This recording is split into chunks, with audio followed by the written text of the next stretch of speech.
you're a coward and your ego got the better of you and you walk away like a little boy because you couldn't face the music. I think I didn't face the music. I think I faced the music, the whole relationship. So when you got the final vows, you got to turn the music off. And that's what I did, turn it off, and I walked on. I find it interesting that we've come to the end of the experiment and still a lot of people haven't learned their lessons.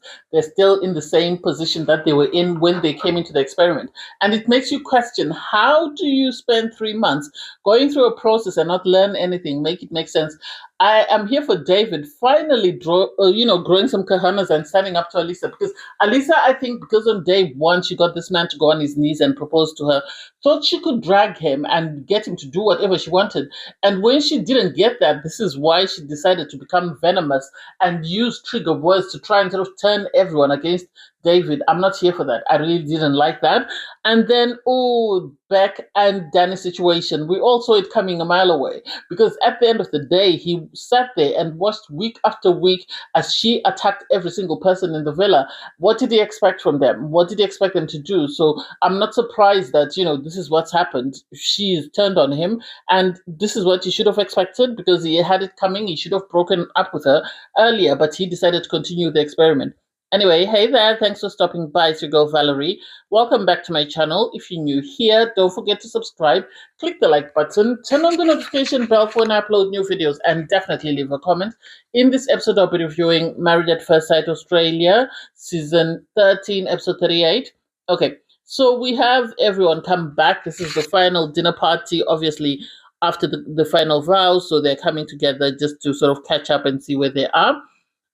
So we have Felip and Stella. They are the poster children for this season, because at the end of the day, they are the ones that got the happily ever after. This is the premise of the show. Obviously, married at first sight, stay married, and continue into the real world. So I love this for them. They were excited. They were sort of reflecting on their journey, on how far they've come from the day they've got married until the proposal. This was really sweet and very endearing, and I loved it for them. They were saying they've moved in, they're now engaged, and they're just continuing to build on their connection that they built in the experiment. It's like, good for them. I love it. You have Rachel. Obviously, Rachel is in her feelings. She said, when they left the experiment, they were in a very strong space. But then once they left the experiment, things fell apart. Steve started prioritizing himself, started prioritizing his work, and wasn't more into the relationship. He wasn't ready for a relationship, so they're now split. And so, she came in for a relationship and sadly was in love with him, or was developing feelings towards love, and she felt he did the same. And because of that, they're now in this Splitsville. Rachel is playing the victim. Obviously, you're going to have Steve at some point play the victim. This is to be expected. Alissa said she was shocked by David's behavior. He walked away. He spat in her face by walking away at the final vows. She expected him to at least wait and hear her vows, so she's expecting an apology. And it's like, this man was begging and pleading with you in the final week, and you wouldn't give him the time of day. When he decided to choose himself and sort of move on, you now have a problem with it, and you feel like you want to sort of let it be known to everybody that this is where you are. I do not get it, and I don't understand it, and I'm sort of side-eyeing you, because you are not the victim in this situation. You shouldn't be expecting an apology from him. David on his part says he's not sorry. He should have sprinted from the altar or from the final vows, because at the end of the day, he spent this whole relationship trying to appease Alissa, and still that didn't make her happy. So he should have just walked out and sprinted out like Usain Bolt and never come back. It's like, well, if that works for you, amazing. Scott looks like a totally different version of himself. He said he feels happier since he walked out on Gia, because he had had enough of their relationship. He's now happy. He's now open-minded. He's working hard to sort of grow and develop himself. Gia, on her part, is in her feelings, obviously, because she feels like, she expected more from Scott. When she came in, she wanted a second chance. She wanted to do things over, but sadly, he was not in the right space, so she's moved on and she's happy with what she's doing. Everybody's happy, and I love this for them, because at the end of the day, if you came in wanting a marriage and if you worked hard on your relationship, then you got what you came in for. But if you came in wanting to be popular, this is what you're left with. At the end of the day, let us be for real, because most people in this experiment came in wanting to be popular, and this is where they are. we have everybody else getting ready. We have the likes of Rebecca and Joel. They're excited to be there. Tyson is excited to be back. And it's like Tyson was toxic. Him and his wife, sadly, Tyson and Stephanie are two sides of the same coin. And they believe in the same things. They share the same values. The only difference is Tyson is more outspoken with his than, Stephanie. So Stephanie is a stake in the grass as far as I'm concerned. And I wouldn't trust her as far as I could throw her. You have Bec. Bec is aggrieved because she's saying that she is friends with Stephanie. Stephanie was communicating with her after she broke up with Danny. So the idea that Stephanie then went behind her back after calling Danny a loser, she still doesn't understand because she was busy sending him messages. She sent him pictures, and of those 4 pictures that she sent, one of it was, her in a bikini. And it's like, make it make sense. Really make it make sense. Steph, what about that do you think makes it right? Danny, on his part, Danny has never been into this woman. I could tell you this from day one. He was just buying his time until it was time for him to leave. So I'm not surprised that, this is where they are and this is the situation sort of they found themselves in. So you have the dinner party. The experts are excited. Everybody's coming back. They're excited to see who said yes and who said no, who's still happy in their couple and who isn't. First to walk in is Alissa. She says she wants an apology. She never expected to walk in alone, but she's used to walking into rooms alone, and so this is not a first for her. She said she then waited for other people to come in. She was followed in by Bec. Bec came in. Obviously, Bec is on a high horse as well. She said, he promised to say, I love you, but he never said, I love you. And sadly for Alissa, she didn't afford David the grace that he afforded her. And this is where they had an issue. And this is why David kept complaining that you do not have any respect for me. You don't respect me. You always put yourself first, and we should all focus on Alissa. And that's it. Because Alissa, instead of waiting for David like he did the week before and waited for her to speak about what was going on in their relationship, she decided to go first and was telling everyone, he spat in my face, he said these vows first, and then he walked off, he abandoned me. And it's like, he didn't abandon you. Let's be for real. He didn't abandon you. Because at the end of the day, you and him were done. You were going there to break up with him. Sadly, he broke up with you before you could break up with him. And this is why your ego is bruised. And this is why you want everybody else on your side. Rachel walked in. She was sad. The experts were surprised to see her walk in. She said, she's sad because what she came in for, she didn't get, and she has to tell everyone that it didn't work out. Steve on his party started focusing on his work and his personal life, and everything became about him. And so apparently when he came to Melbourne, she could see the writing on the wall, and so they decided to call it quits. Anyone who says they're surprised these two broke up is delulu, because we all could tell that Steve wasn't all in. He wasn't attracted to her. He kept going till the very end just because he wanted a positive edit, and now he's at the end. Now he's showing who he is. Apparently he complained about the distance, and he said he wasn't going to be able to meet her needs. Am I surprised? No. Luke came in on his own. He said he's here just to be, present with everybody else. He doesn't want the drama. He wasn't in a drama. I think Luke got a very positive edit. I can't wait to see what he does next, because I have a feeling that the network has a show that they want to put him on. Someone was saying Farmer wants a wife. Would I be surprised? No, because it looks like they gave him a positive spin so that they could get what they wanted. Luke is followed by Rebecca. Rebecca seems very happy. She's in a good space. She's followed by Grayson. Grayson really was served the short end of the stick, as far as I'm concerned.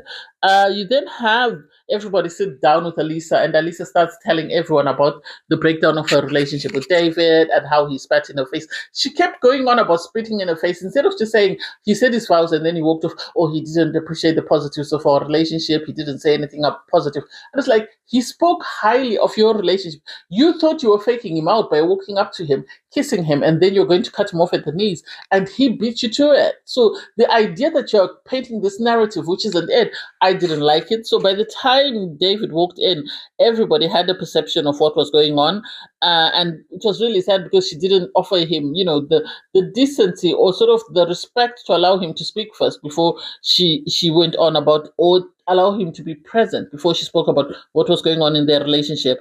When David walked in, you had him greet everybody else. He went to greet Alissa. Alissa refused to be greeted by him. So he walked off. He didn't beg her. I think she expected him to beg. He didn't beg. He just went and started pouring himself a drink. And when she realized that he wasn't begging like the previous week, she then called him out and said, oh, let's sit down and have a conversation. They then sat down for a conversation, and you had David said, I wasn't going to beg you to speak to me. At the end of the day, last week I was pleading with you for us to work on our relationship. You didn't want to work on our relationship. So this is why I am not going to beg anymore. I'm going to choose me and I'm going to prioritize me. On, Alissa's part, she's complaining. You spat in my face. You walked away from me. You shouldn't have walked away from me. You're a little boy. You're supposed to apologize. And he stood his ground. I love that David stood his ground and said, I'm not going to apologize. I didn't spit in your face. I walked away because I was tired of prioritizing you and I had to put me first. So this is why I walked away. Whether that's a positive or a negative, that's up to you to decide. But at the end of the day, I chose me, I'm choosing me, and I'm standing by me. And I love that for him. I really love that for him because he doesn't need to continue to beg someone to like him when they don't. You then had Alissa go and sit down with, suddenly Bec, and they were complaining that David is being brutal. David on his part, he was asked, are you willing to sort of rebuild this relationship? He said, no, that chapter is closed. I'm moving on. And it's good for him. Good for him. He really deserves to move on because he doesn't need to continue to beg and plead for a relationship that's not going anywhere. Stella and Felip walked in hand in hand. They were very excited, they were ecstatic. Obviously, they were waiting for everyone to pick up on the fact that they're engaged. Eventually, they revealed that they're engaged, they've moved in, they're really excited. Everyone else was excited because they're the only couple from the season who've managed to stay married. So everyone roots for love. So I think this is why they were all excited. And it was a very kumbaya moment because you had everybody sort of be at peace and have a conversation and actually love on one another. You then had Bec sit down for a conversation with Rebecca and Stella, and she was complaining bitterly that Stephanie has betrayed me. She went behind my back, she was in my face, she was telling me that we're friends, she's rooting for me, she wants me to do better, she wants me to move on from Danny, and then behind my back, she was going to Danny, sending messages, sending voice notes, and actually sending him pictures, and one of them was her in a bikini. That is really bad. That is really bad. Personally, I don't understand how Becca has suddenly got a relationship with this woman because they were not the best of friends with Stephanie in the experiment unless it wasn't shown on camera. So the idea that suddenly they are friends and they're giving each other advice on their relationships doesn't make sense. At that moment, Stephanie walked in. And you could feel the tension. You really could feel the tension. I have a feeling they spoke prior to entering the experiment. And then after speaking, once they got to the experiment, you had Bec wanting a moment. And this is why she decided to go after Stephanie. Because she sat down with Stephanie and had a chat with Stephanie and said, you are my friend. We've had a conversation about this, but I still want to discuss it because at the end of the day, you sort of why did you reach out to Danny? And it's like, what do you think, Sherlock Holmes? She reached out because she wanted to create a connection or she wanted the drama. I don't think she reached out. I think it's more something that Bec came out with. That way they could have a narrative or something to argue about because it doesn't make sense to me why she would have reached out to someone that she doesn't know. On her part, Stephanie was saying, I'm not going to engage. I'm just going to stand there and just be quiet. Stephanie is the most lethal of the people in the experiment. She's even worse than Brooke as far as I'm concerned because at the end of the day, she will smile to your face and then she'll say and do things behind your back. So part of me wants to believe that this is a conversation that actually took place. And then another part of me just thinks they're just doing this for the storyline. You then had everyone else walk in. So you had Tyson. You had Rebecca's ex-husband. I didn't even get his name. I don't remember his name. The old man with the silver fox. He was followed in by Mel. Mel was followed in by Juliet. Juliet was followed in by Joel. Joel was excited to be there. He was really excited to be there. I really am sad that Joel didn't get the right partner for him because I think he could have been a very nice, very quirky couple. I think he might have been better off with Rachel. Maybe it would have been a bit too much for her, but I think he'd have made a better couple with her than the couple that he was paired with. Chris walked in. He seemed very happy and very giddy. And then you had Steve walk in. What I don't like is, I've said this before and I'll say this again, Rachel affords Steve a lot of grace that he doesn't deserve, and this is why he walks all over her and treats her like crap, because the fact that she ran and she sped past everybody to hug him doesn't make sense to me. I think she should have waited. I think she should have given him the moment to actually walk up to her since he didn't give her what she asked for in the relationship instead of her running to him. They sat down for a conversation. Steve in the car had already been playing victim. I am heartbroken. She's heartbroken. We didn't expect this, but sadly, this is where we are. Do I think Steve was heartbroken? No. I think Steve wasn't attracted to his partner right from the start and decided to play along until the very end. And sadly, in playing along, this is why they are where they are. You had him speak about insecurity. Rachel had insecurities about abandonment, and this is why things ended the way they did. Do I think so? No, I really don't. Even their little chat that they had, I think, was just for the cameras. I don't think it meant anything to him. I don't think it achieved anything, but I could be wrong. They were talking about rebuilding their relationship. He said he had brought his ring, but he wasn't wearing it. And so they had this conversation, and then he decided he wanted to wear his ring. I think it was more performative than anything. I think Stevo is another sort of very lethal person in that sort of situation in the experiment that everybody wasn't able to pick up on his villainous side.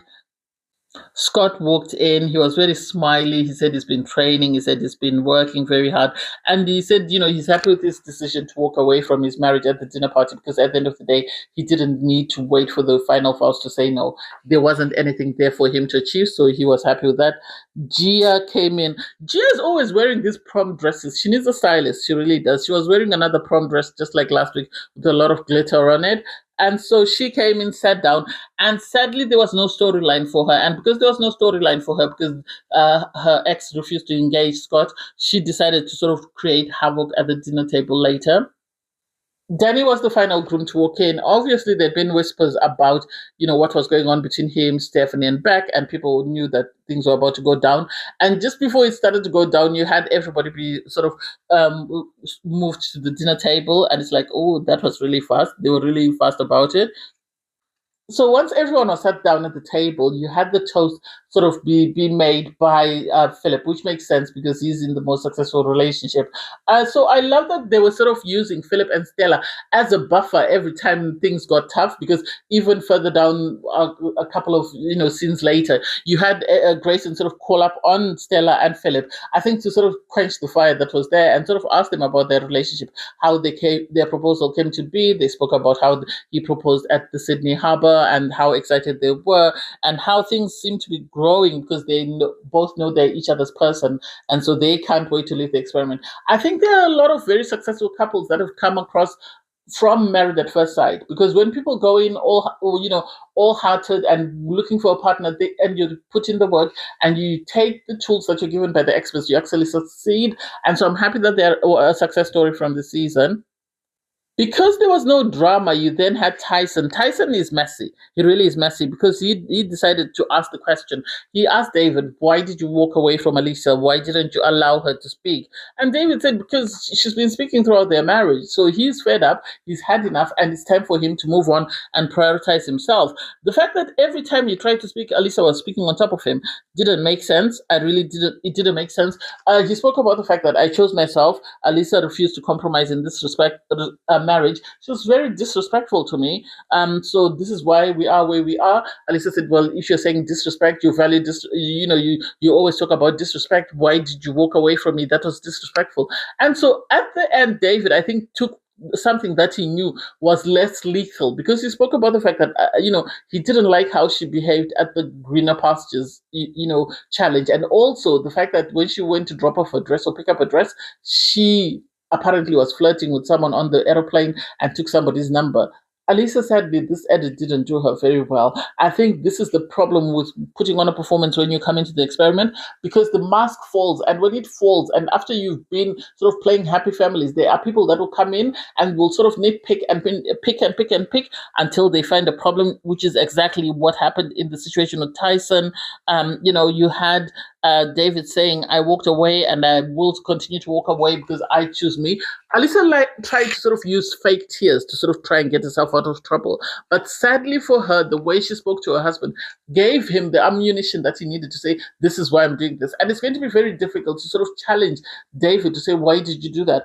Unless she continues to use the buzzwords that she was using, which is really sad, because I don't think it was necessary for her to use the buzzwords that she did. I think it was inappropriate, and I think it can be very what can I say? What's the term I want to use? Oh my God, it could damage somebody else's image, which I don't think is a good look. And I think people need to be cautious, because this has recently happened on on Love Island. So after, the conversation between David and Alissa, you had Bec stand up and go and have a conversation with Danny away from everyone. And it's like, so they afforded the grace of privacy, and yet we were all willing to attack David at the table. Make that make sense? They were having a conversation. Bec is in her feelings because she said, I cooked, I cleaned, I paid for everything, and you betrayed me. You said you're falling in love with me, and you're going to tell me the three little words at final vows, only for you to betray me and be communicating with another bride. And it's like, Bec shouldn't play the victim. She is another one who was trying to use tears to sort of manipulate us, the viewers. I do not conform to her tears, sadly, because I think she knows what she did wrong in her marriage and is trying to find someone else to play the villain in her relationship because she cannot afford to be the villain because apparently she's lost her job and stuff, which is really sad. But at the end of the day, Bec is no one's victim. She is just as bad as Danny, and they both agreed that they would play this thing until the very end. And sadly, at the very end, they outplayed each other. And so, Bec has to take it and just deal with it. They came back to the table. You then had Gia. I think Gia was bored because she wasn't a part of the commotion. And what Gia has done, or what she's shown, is Gia doesn't have the cojones to stand up to anyone. She likes to go in a flock, or she likes to put someone at the front, and then she sits in the back and sort of playing puppet master. For someone who complains bitterly that she was bullied in high school, it's really sad to see how she then decides to sort of use other people's weaknesses against them. And I didn't like that. I really didn't like that. I thought it was very sad and inappropriate for her to do that, because you had her sort of call Tyson and then just said to him, I just want you to know, did you know that Danny and your wife has been speaking? There's been messages, there's been heart emojis. And because Tyson was looking for drama, Tyson decided to address that. He questioned, everyone. And then you had this back and forth. And I didn't like the fact that Bec had no smoke for Danny, but she had a lot of smoke for Stephanie. Danny is the one she was in a relationship with. He is the one she should be facing. For her to attack Stephanie is not a victim as well, but for her to say all those things at Stephanie and not say the same things to Danny didn't make sense to me. I really didn't like it. If anyone was supposed to address Stephanie, it should have been her husband or ex-husband Tyson. It shouldn't have been Bec. If Bec was going to have smoke for Steph, she should have had smoke for Danny as well, because you can't go after one without the other. Sadly, Steph has got these values, these beliefs, and is very cunning in the sense that she pretends to be a victim, or she pretends to be going along with something just so she avoids the trouble. And so I didn't like that she didn't have the cojones to stand up for herself and actually give a reason as to why she spoke to her husband she hadn't spoken to in the experiment, because suddenly she's able to speak to this man and tell him how she feels. I didn't like it. I really didn't like it. And so I'm really disappointed in Steph. I'm really disappointed in Bec and Alissa. They are not victims at the end of the day. They knew exactly what they were doing, and they decided to carry on knowing that these relationships were not going anywhere. And then suddenly they're crying, oh, me, why me? This man betrayed you.